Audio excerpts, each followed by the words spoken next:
Halo Flowers, kembali lagi di Belajar Rajut bersama saya Julan. Oke, di video kali ini saya akan membahas tentang copyright. Seperti apa videonya? Tonton terus sampai akhir ya. Sebelum kita mulai, dukung terus channel ini dengan cara subscribe, like, komen, dan share. Serta follow semua sosial media kami ya. Berbicara soal copyright, ini memang hal yang sangat sensitif nih.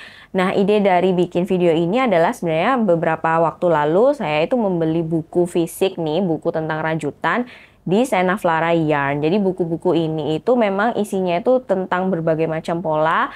Dan saya tuh suka banget ya dengan menggunakan buku fisik itu karena feel-nya itu nggak bisa ngalahin buku fisik gitu. Jadi bisa megang, terus kita bisa langsung hands on, bikin pola, bikin rajutannya itu bisa enak gitu dengan menggunakan buku fisik. Nah, jika teman-teman juga pengen nyari buku original seperti ini, langsung aja ke Instagram Sena Flora Yarn. Nanti linknya juga akan saya taruh di kolom deskripsi ya. Nah, disclaimer dulu nih ya teman-teman. Jadi di sini saya tidak akan membahas secara detail tentang copyright. Karena udah banyak banget nih video yang membahas tentang copyright. Tetapi di sini yang menarik adalah ada hubungan nih antara copyright dengan dunia kreatif rajut merajut. Nah, sekarang kita akan bahas satu-satu ya. Yang pertama, sebenarnya apa sih copyright itu? Jadi copyright itu adalah hak eksklusif si pembuat karya.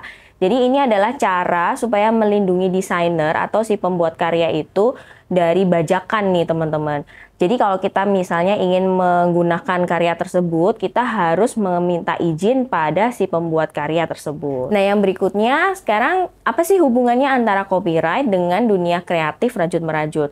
Nah, hubungannya tuh banyak banget ya teman-teman, karena di dunia rajut merajut sendiri itu banyak banget desainer pola yang membuat pola-pola cantik untuk bikin produk-produk wearables gitu ya, atau berbagai macam produk. Nah, kemudian ada juga beberapa desainer itu yang dia mempunyai fotografi yang bagus, hasil karyanya di dunia rajut merajut itu juga merupakan copyright dari mereka. Jadi alangkah baiknya nih kalau misalnya kita jangan asal comot ya dari misalnya foto dari bagus nih, terus kita langsung ambil dan kita langsung upload di sosial media. Itu akan melanggar copyright dari desainer tersebut. Nah, seperti buku-buku ini juga pastinya udah dilindungi copyrightnya oleh publisher ya teman-teman. Jadi kalau misalnya kita membeli buku original, itu adalah salah satu cara untuk support desainer buku ini. Karena banyak ditemui ya teman-teman di e-commerce misalnya, itu banyak banget menjual pola-pola bajakan nih. Jadi semacam pola scan gitu langsung dijual. Per piecesnya itu sekitar 5.000 sampai 10.000. Jadi itu sedih banget ya teman-teman. Nah, saya sendiri juga sebenarnya punya pengalaman yang sama nih. Belum terlalu aware dengan copyright kan. Jadi waktu itu 10 tahun yang lalu saya juga sering banget membeli buku-buku fotokopian, kemudian buku-buku scan, dan saya tidak tahu kalau ternyata buku-buku tersebut adalah buku bajakan. Sekarang saya udah stop membeli buku-buku tersebut dan saya benar-benar beralih membeli buku-buku original dan pola-pola PDF yang memang dijual di semacam Ravelry seperti itu.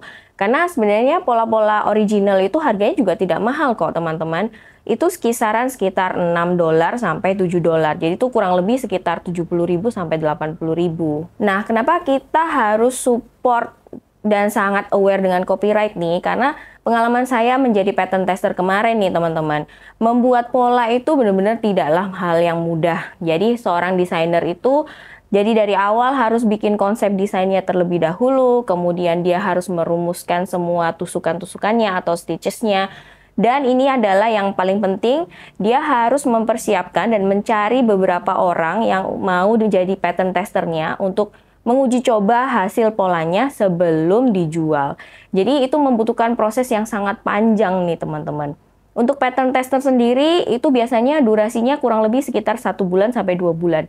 Jadi bisa dibayangkan dari desainnya sampai menjadi produk pola yang jadi dan siap dijual itu membutuhkan waktu yang sangat lama. Dengan kita membeli buku-buku original atau pattern-pattern original, itu kita akan membuat lingkungan dunia crafter ini, lingkungan bisnisnya menjadi jauh lebih sehat. Selain itu juga kita bisa saling support nih antara desainer-desainer supaya dia semakin bermotivasi untuk membuat karya-karya yang bagus. Nah, ada satu hal kecil nih, kalau misalnya kita belum mau membeli pola-pola berbayar, kita bisa support nih dengan cara sama-sama restory atau nge-like kalau misalnya desainer itu lagi launching polanya. Dan terlebih lagi teman-teman, untuk sekarang teman-teman harus berhenti membeli pola-pola bajakan ya, karena itu memang benar-benar merugikan desainer pola tersebut. Jangan khawatir teman-teman, kalau misalnya teman-teman pengen cari pola-pola yang free untuk teman-teman belajar, saya pernah membahas 5 website yang harus dikunjungi, karena di website-website tersebut juga banyak banget kok pola-pola free. Jadi dari situ teman-teman bisa belajar untuk membuat pola-pola yang bagus. Pembahasan di video ini cenderung sensitif ya teman-teman. Pasti ada teman-teman yang pro dan kontra.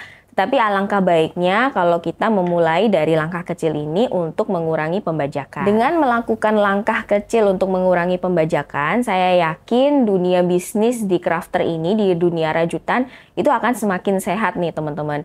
Dan teman-teman desainer juga akan semakin termotivasi untuk membuat karya-karya yang bagus. Gimana nih menurut teman-teman sekalian? Boleh share langsung komentarnya di kolom komentar di bawah ya. Oke, itu tadi pembahasan saya tentang copyright. Semoga ini membantu teman-teman semua. Dukung terus channel ini dengan cara subscribe, like, komen, dan share. Kita ketemu di video berikutnya. Sampai jumpa. Dadah!